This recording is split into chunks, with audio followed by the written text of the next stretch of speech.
ये मिक्स कर रखा है गोबर और चिकनी मिट्टी, तो ऐसे लिपाई हो रही है। अरे इस त्रियोगी नारायण मंदिर में शादी के अलावा लोग यहाँ पे अपने बच्चों का मुंडन करने के लिए भी आते हैं। लंच में है दाल, लेंगड़े की सब्जी, चटनी, प्याज और उसके साथ गरम गरम रोटी। जैसे हम शहर की ओर आगे बढ़ रहे हैं ना, वैसे वैसे बहुत भयंकर गर्मी हो रही है और हमको ज्यादा ही गर्मी लग रही है। घर का पिसा नमक है, मस्त मजा आ रहा। अच्छा टेस्टी हो रहा है, बहुत जबरदस्त। भयंकर चोट लग रखी है।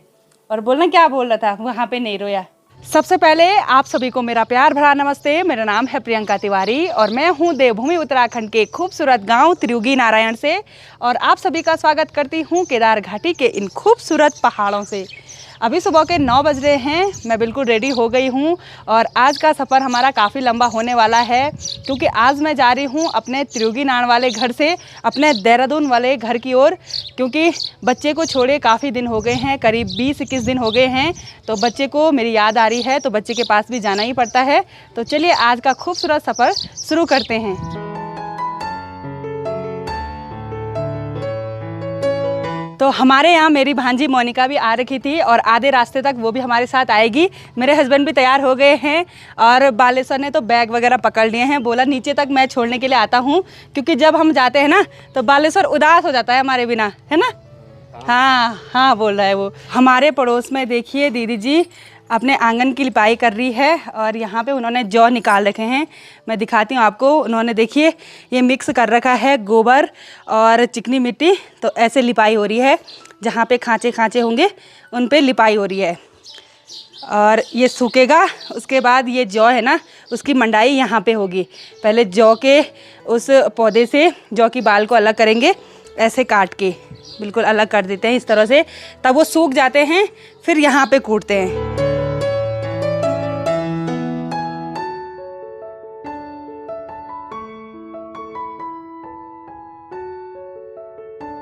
तो हमारे गांव में आजकल जौ की कटाई शुरू हो गई है और हमारी सासू जी प्रणाम, और ये जौ काट के ऐसे भारी लगा के पीठ पे लाते हैं।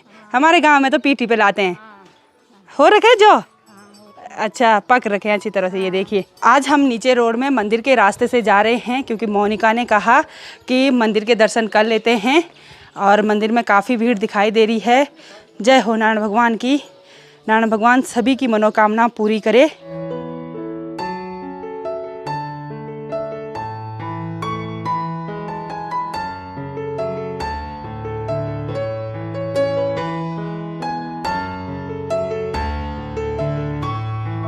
तो हमारे इस त्रियोगी नारायण मंदिर में शादी के अलावा लोग यहाँ पे अपने बच्चों का मुंडन करने के लिए भी आते हैं, और यहाँ पे देखिए एक छोटे बच्चे का मुंडन अभी हुआ है। तो मंदिर जाने वाले रास्ते पे दुकान बहुत अच्छी तरह से सजी हुई हैं।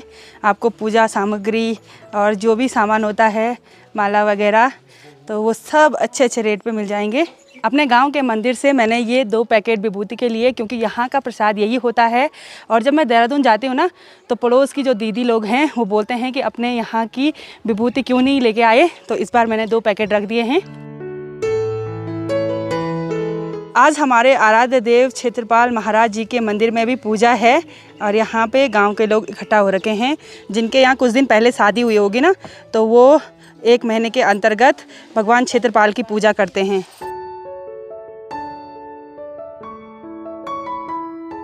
क्षेत्रपाल मंदिर के बगल में ही हमने यहाँ पे धारा सुधारीकरण का काम किया, अच्छे से टाइल लगा के और गोमुख लगा के अब अच्छे से चमक रहा है। आप भी ज़रूर बताना कि कैसा लगा आपको।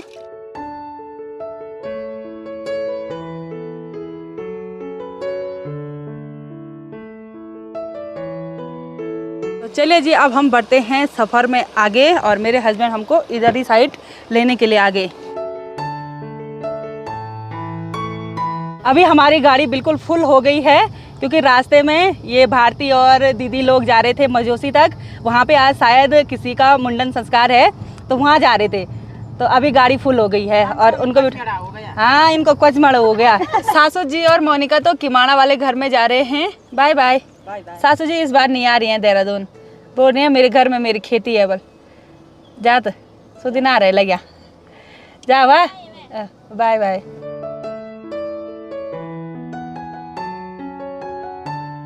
सफ़र में आगे बढ़ते हुए मैं सोनप्रयाग से थोड़ा पहले अपने छोटे से मोहल्ले कोणगढ़ में पहुंच गई हूं और यहां पे थोड़ा मुझे प्रधान के कार्य से रिलेटेड कोई काम है, क्योंकि लोगों ने अपने कागज़ पे मोहर वगैरह लगानी है। तो मैं 2-3 दिन के बाद आऊंगी, तो 2-3 दिन में तो लोगों का काम रुक जाएगा। तो एक बार लोगों के कागज़ों में मोहर लगा देते हैं।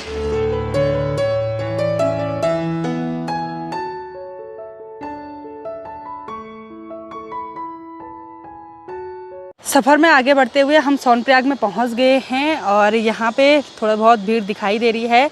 हमारे ढाबे के सामने पे एक नल भी लग गया है पानी पीने का, तो अब कोई दिक्कत नहीं होने वाली है यात्रियों को। तो यहाँ पे हमारे ढाबे में लगातार काम जारी है और सीज़न खुलने ही वाला है, अभी तक हमारा काम पूरा नहीं हुआ। तो चलिए हम तो चलते हैं सफ़र में आगे। बिल्कुल। चलिए, काफ़ी देर हो गई है, दिन के 12 बज चुके हैं। सफ़र में आगे बढ़ते हुए हम फाटा से थोड़ा पहले एक ढाबे में पहुंच गए हैं। इस ढाबे के नाम अपना ढाबा है और ढाबे के बगल में एक प्राकृतिक जल स्रोत है। यहाँ पे गोमुख लगा हुआ है और उसी के ऊपर एक शिवालय है। यहाँ पे एक साधु बाबा की कुटिया भी बना रखी है।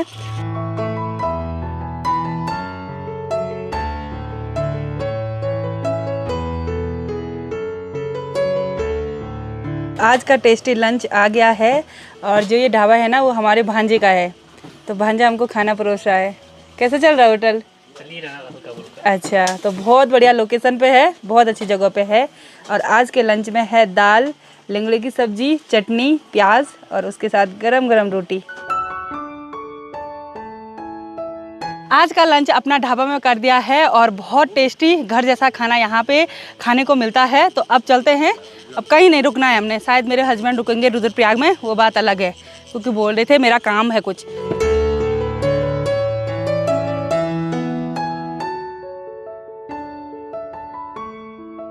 जैसे जैसे हम शहर की ओर आगे बढ़ रहे हैं ना, वैसे वैसे बहुत भयंकर गर्मी हो रही है और हमको ज़्यादा ही गर्मी लग रही है, क्योंकि हम तो हैं सीधे हिमालय पर्वत के नीचे वाले गांव से। हाँ, जहाँ तो गर्मियों के महीने भी गर्म नहीं होता और हमको अभी ना गर्म भयंकर हो रहा है। अच्छा हुआ एसी वाली गाड़ी है और बाहर ना इतनी भयंकर गर्म हवा चल रही है ना। और अभी हम तो रुद्रप्रयाग जिले में ही हैं, मतलब अपने ही पहाड़ों के बीच में हैं।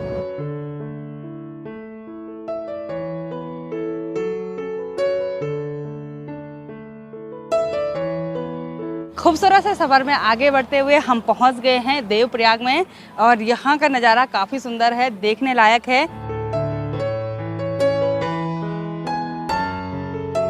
खूबसूरत से सफ़र में आगे बढ़ते हुए हम पहुंच गए हैं तीन धारा में और यहाँ पे लोगों ने छोटी छोटी नींबू पानी और खीरा बेचने की दुकान खोली रहती है। और यहाँ से मेरे हस्बैंड ला गए हैं खीरा और उसमें लगाया हुआ है, क्या है ये? घर का पिसा हुआ नमक। हाँ, घर का पिसा नमक है। मस्त मजा आ रहा। अच्छा, टेस्टी हो रहा है, बहुत जबरदस्त।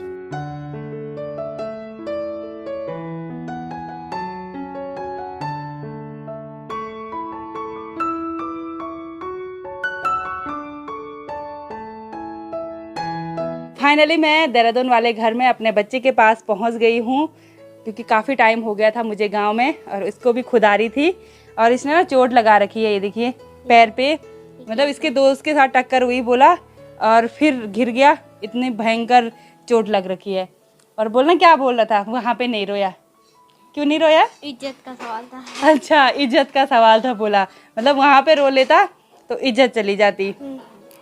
तो आज का खूबसूरत सफ़र आपको कैसा लगा कमेंट ज़रूर करना। तो आज की इस वीडियो को यहीं पे एंड करते हैं। आई होप आपको वीडियो पसंद आई होगी। वीडियो पसंद आए उसको लाइक कीजिए, कमेंट कीजिए और अपने दोस्तों के साथ शेयर कीजिए।